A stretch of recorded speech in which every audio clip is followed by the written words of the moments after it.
আসসালামু আলাইকুম বন্ধুরা, কেমন আছেন সবাই? আজকের ভিডিওটা কিন্তু একদম মিস করবেন না। আজ আপনাদের নিয়ে চলেছি আমার পুরো দিনের বাস্তব সংসার জীবনের গল্পে। সকাল থেকে রান্নাবাড়া, ঘরের সব কাজ, পরিবারের ছোটো ছোটো মুহূর্ত আর দিনের শেষে এমন একটি ঘটনা যেটা আমি একেবারেই আশা করিনি। তাই ভিডিওটি শেষ পর্যন্ত অবশ্যই দেখবেন। যদি আমাদের এই সাধারণ মধ্যবিত্ত পরিবারের জীবন আপনার ভালো লাগে তাহলে ভিডিওটি একটি লাইক করবেন, চ্যানেলটি সাবস্ক্রাইব করবেন।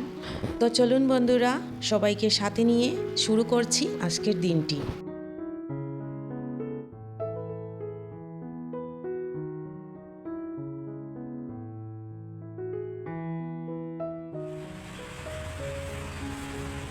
সকাল থেকে টিপটিপ বৃষ্টি পড়ছে।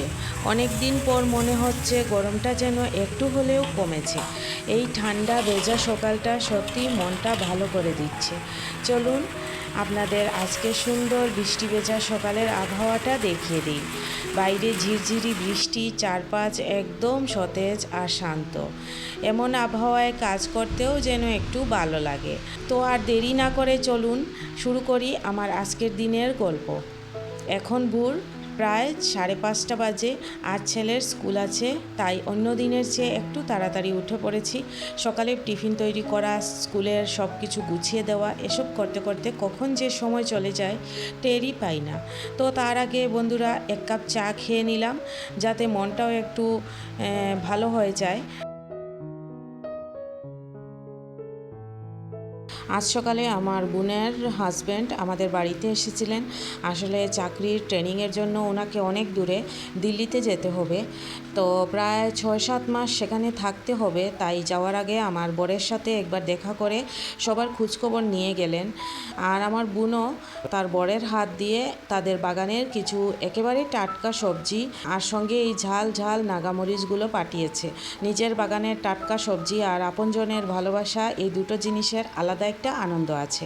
দেখুন তো সবজিগুলো কত সুন্দর আর একেবারে টাটকা। আর এই নাগামরিচগুলোও দেখতে দারুণ। এগুলো দিয়ে রান্না করলে স্বাদ যেমন বাড়ে তেমনি ঘ্রাণও অসাধারণ হয়। তাই ভাবলাম আপনাদেরও একবার দেখিয়ে দিই। আর এদিকে সকাল থেকে বৃষ্টি ভেজা আবহাওয়া দেখে মনটা যেন একটু অন্যরকম হয়ে গেল। তাই ভাবলাম গরম গরম নরম ফুলকো কয়েকটা মালপোয়া বানিয়ে ফেলি। সত্যি বলতে এমন বৃষ্টির দিনে মালপোয়া খাওয়ার মজাই আলাদা। তো চলুন বন্ধুরা, এবার চলে যাই আজকে দুপুরের রান্নাবান্নার প্রস্তুতিতে। আজ কী রান্না করেছি সেটা একসঙ্গে দেখে নেওয়া যাক। আজ দুপুরে খুব সহজ ও সরল ঘরোয়া একটা মেনু ছিল। রান্না করেছি কাঁঠালের বীজ আর আলু দিয়ে মজাদার মাছের ঝোল। সঙ্গে ছিল মুচমুচে কাঁকরোল ভাজা। আর বাচ্চাদের জন্য আলাদা করে ডিম ভেজে দিয়েছিলাম, তবে ডিম ভাজার অংশটা আর ক্যামেরায় দেখাতে পারিনি। দুপুরে খাওয়ানোর সময়টা আমাদের বাড়িতে খুবই ব্যস্ততার মধ্যে কেটে যায়। সবাইকে সময় মতো খাবার পরিবেশন করতে গিয়ে অনেক সময় ক্যামেরা অন করার সুযোগই হয় না। তাই যতটুকু সম্ভব ততটুকুই আপনাদের সাথে শেয়ার করার চেষ্টা করি। আশা করি আপনারা বিষয়টা বুঝবেন এবং সব সময়ের মতো ভালোবাসা দিয়ে পাশে থাকবেন। তো চলুন এবার আপনাদের আজকের রান্নাগুলো ভালো করে দেখিয়ে দেই। বন্ধুরা, একটা কথা আপনাদের কাছে জানতে চাই, আপনারাও কি কাঁঠালের বিচি দিয়ে রান্না করেন? যদি করেন তাহলে কিভাবে করেন অবশ্যই কমেন্টে জানাবেন। আমি কিন্তু আপনাদের কমেন্টগুলো পড়তে খুবই ভালোবাসি। আমাদের আসামে কাঁঠালের বীজ দিয়ে নানা রকম রান্না খুবই জনপ্রিয়। বিশেষ করে এখন যেহেতু কাঁঠালের দিন, তাই প্রায় প্রতিটি বাড়িতেই কাঁঠালের বীজ আলাদা করে রেখে দেওয়া হয়। কেউ রোদে শুকিয়ে পরে খায়, আবার কেউ টাটকাই বিভিন্নভাবে রান্না করে খায়। আজ আমি কাঁঠালের বীজ আর আলু দিয়ে মাছের ঝোল রান্না করেছি। এই রান্নাটা আমাদের বাড়িতে সবাই খুব পছন্দ করে। কাঁঠালের বীজ সেদ্ধ হয়ে গেলে ভেতরটা একদম নরম হয়ে যায়, আর মাছের ঝোলের সঙ্গে মিলে এর স্বাদ সত্যিই অসাধারণ লাগে। তবে শুধু এই রান্নাই নয়, কাঁঠালের বীজ দিয়ে আরও অনেক কিছু বানানো যায়। যেমন কাঁঠালের বীজের ভর্তা, সরিষার তেল, কাঁচামরিচ আর পেঁয়াজ দিয়ে মেখে খেতে দারুণ লাগে। সেটা আপনাদের সাথেও অবশ্য ভিডিওতে শেয়ার করেছি আমি। আবার শুকনো শুটকি মাছ দিয়ে কাঁঠালের বীজ রান্না করলে তার স্বাদও একেবারেই আলাদা হয়। অনেকে ডালের সঙ্গেও কাঁঠালের বীজ রান্না করেন। প্রতিটি বাড়ির রেসিপি আবার একটু একটু করে ভিন্ন হয়। আবার সেই ভিন্নতাই খাবারের মজা আরও বাড়িয়ে দেয়। আমার খুব ভালো লাগে এই ধরনের ঐতিহ্যবাহী রান্না, ঘরোয়া রান্না। ছোটোবেলা থেকেই এসব খেয়ে বড় হয়েছি, তাই এখনও সুযোগ পেলেই মৌসুমি সবজি, কাঁঠালের বীজ দিয়ে রান্না করি। আমার মনে হয় এমন দেশি খাবারের স্বাদ আর কোথাও পাওয়া যায় না। আচ্ছা, আপনারা কোন জেলা বা কোন রাজ্য থেকে আমার ভিডিও দেখছেন? আপনাদের এলাকায় কাঁঠালের বীজ দিয়ে কি কি রান্না হয়? ভর্তা, মাছের ঝোল, শুটকি নাকি অন্য কোনো বিশেষ রেসিপি? অবশ্যই কমেন্টে লিখে জানাবেন।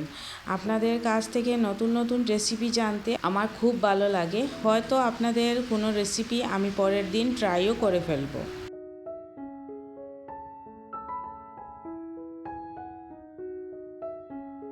এভাবে আপনাদের সঙ্গে গল্প করতে করতে আমার আজকের দুপুরের রান্নাবান্নাও প্রায় শেষ হয়ে যাচ্ছে।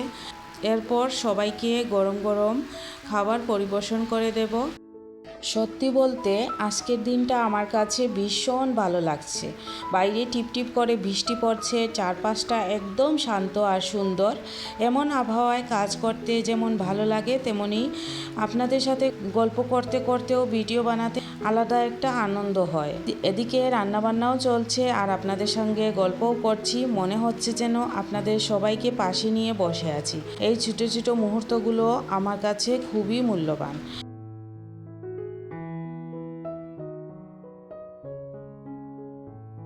গরমটা একটু কমেছে বলেই আজ একটা স্বস্তি লাগছে, কারণ প্রচণ্ড গরমে সত্যি বলতে কোনো কাজই মন দিয়ে করতে ইচ্ছা করে না। রান্নাবান্না হোক বা ভিডিও বানানো, সব কিছু তখন অনেক কঠিন মনে হয়।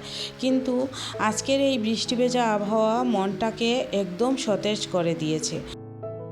তাই ভাবলাম আমার এই ভালো লাগার অনুভূতিটাও আপনাদের সঙ্গে ভাগ করে নিই, কারণ আপনারা শুধু দর্শক নন, আপনাদের আমি নিজের পরিবারেরই একটা অংশ মনে করি।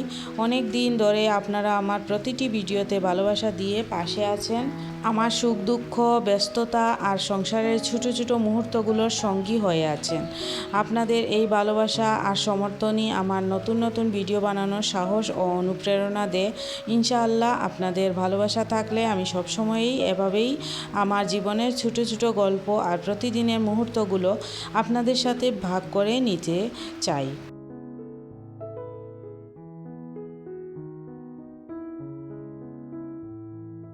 আজ আবার একটা ছোট্ট ঘটনা ঘটেছে, ভাবলাম সেটাও আপনাদের সাথে শেয়ার করি। সকালে আমার বর বাজার থেকে পেঁয়াজ নিয়ে এসেছিলেন। বাজারে তো তিনি ব্যস্ততার মধ্যে ছিলেন, তাই পেঁয়াজগুলো ভালো করে দেখে নেওয়ার সুযোগ হয়নি। কিন্তু বাড়িতে এসে যখন ব্যাগ খুলে দেখলাম, তখন সত্যি বলতে মনটাই খারাপ হয়ে গেল। এখন পেঁয়াজের দাম এমনিতেই অনেক বেশি। এত টাকা দিয়ে কিনে আনার পর দেখি প্রায় অর্ধেকেরও বেশি পেঁয়াজ নষ্ট। কিছু পেঁয়াজ একেবারেই পচে গেছে আর ভেতর থেকে নষ্ট হয়ে গেছে। প্রথমে তো খুব রাগ উঠেছিল আমার, মনে হচ্ছিল দোকানদার যদি একটু ভালো করে বেচে দিত তাহলে এমনটা হতো না। তবে কি আর করার, বাইরে তখন টানা বৃষ্টি, তাই আবার দোকানে গিয়ে বদলে আনার সুযোগ হলো না। তাই ভাবলাম যতটুকু ভালো আছে সেগুলো আলাদা করে ঝুড়িতে তুলে রাখি, আর যেগুলো একটু নষ্ট হয়েছে সেগুলো খারাপ অংশ কেটে ফেলে ভালো অংশগুলো কুচি করে সংরক্ষণ করে রাখবো। এতে অন্তত পুরোটা নষ্ট হবে না। সংসারে এমন ছোটো ছোটো ঘটনা তো লেগেই থাকে। কখনো বাজারে ঠকে যাই, কখনো কোনো জিনিস প্রত্যাশার মতো হয় না, তবুও সব কিছু সামলে নিয়ে এগিয়ে যেতে হয়, তাই না বন্ধুরা? আপনাদেরও কি কখনো এমন অভিজ্ঞতা হয়েছে?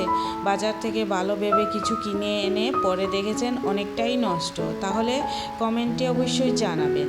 তো আজকের মতো এখানেই শেষ করছি বন্ধুরা। ভালো থাকবেন, সুস্থ থাকবেন, ধন্যবাদ।